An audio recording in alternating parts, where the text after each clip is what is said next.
pejim-baovao hafa tanteraka kosa indray taona niasa ny taona 724 naneo izany sady ny filoha lefitry ny antenimera-pirenena sy ny delegeny boriboritany voalohany tamin'ny alalan'ny fanadiovana ny tanàna dia ro jerentsika ny sary. Fanadiovana ny boriboritany voalohany ny tanàna n'Antananarivo no nanomboan'ny filoha lefitry ny antenimera-pirenena sy ny delegeny ny boriboritany n'Antananarivo niaraka tamin'ny commune Antananarivo renivohitra maraina io. Niainga avy eny Ambojatovo ny fanadiovana ka niazo n'Analakely sy ny Garasorano iny. Manadio ary ny tsy andotona intsony no tanjona raha ny fanazavana.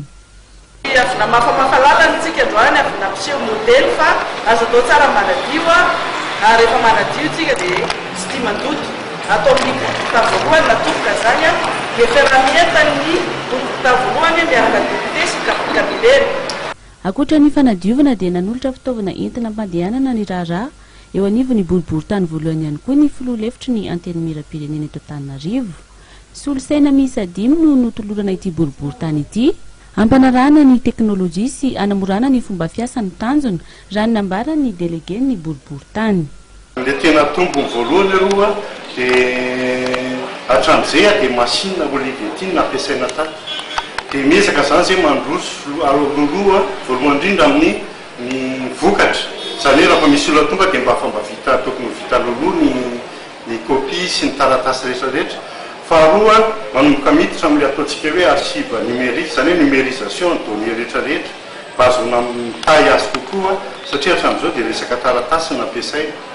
Dia miezaka zany mbola vao dingana voalohany satria miezaka atao tsy maintsy hoe voasarona tsara ara-dalàna le côté le archive numérique zany tokony anisan'ny miezaka dingana voalohany io araka teneko teo mba azahoana mahatonga amin'le anina archive numérique fiarovana amin'le taratasin'ny tsiraray taratasin'ny bahoaka, taratasin'ny mpivady sy ny fianakaviana.